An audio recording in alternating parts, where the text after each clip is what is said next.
What's going on, YouTube? Ground Chuck here in the Ground Chuck Man Cave. Gonna throw out another goal met. This is my second one that I've done for vintage goal number 10 for 2021. These right here are two different T218 prize fighters and champions. It's from 1910. I had these in my collection, but I'm just showing them off because it is of Abe Attell, the Little Hebrew. From 1906 to 1912, he successfully was the world featherweight champion of the world, and I want to say his record was 125-9 total over his career, but he held that title for 6 years, and he's been accused of fixing fights and whatnot. But these are two specimens of a cool set from 1910. Really rough shape, both of them. I got them both less than $5 shipped a long time ago. But the reason I have them out is because I picked up another Abe Attell Little Hebrew. So, and I'm going to get into it a little bit when I show you what it is. It's a SGC 1908. This is his rookie card. Ogden cigarette, number 41, Abe Attell. Pugilists and wrestlers. It's a 35, good plus, 2.5. And I absolutely love this card. The color on it is beautiful. I mean, it's bright white. There's a small crease right underneath his nose that goes to his left shoulder. You can see that. Other than that, the card is very clean. Centering off a little bit left to right. But Abe Attell, the Little Hebrew. I'm going to show you the back. I know that I have definitely needed glasses lately, but I definitely needed glasses to read this. But that's pretty cool. The back is awesome, colorful, and bright. No paper loss anywhere.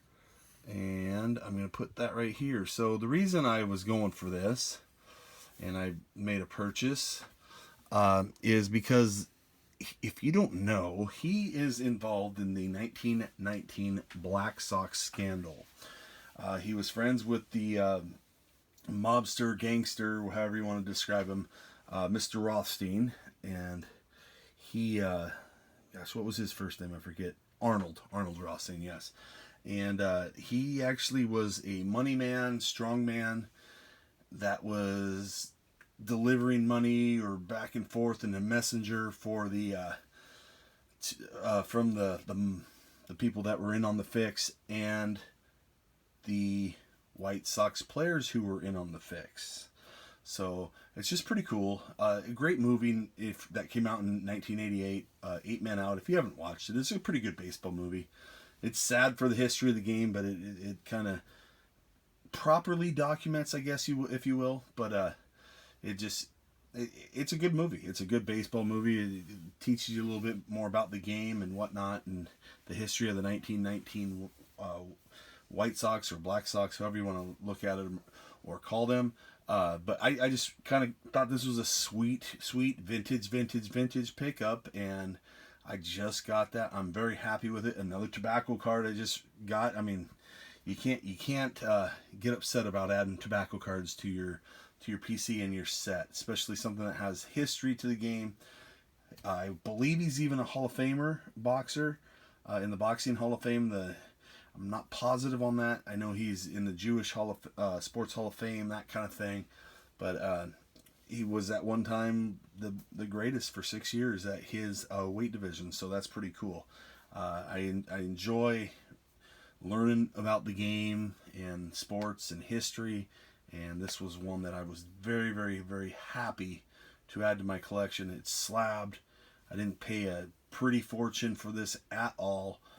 And I'm very happy with the way that it presents and the way that it looks, with the exception of that small little crease. But you know what? Like I said, this is a 1908. So this card, wow, I can't even count that high. Is it over 100, almost 112 years old? So 100, boy, I can't do math. It's over 110 years. Let's just do that.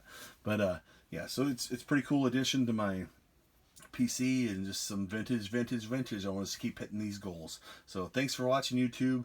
Tell me what you think down below. And I appreciate all the support that you guys always have been providing me, and I'm glad that you guys are subbed to my channel. Thank you again. Hope you enjoyed. Ground Chuck out under 5.5 minutes.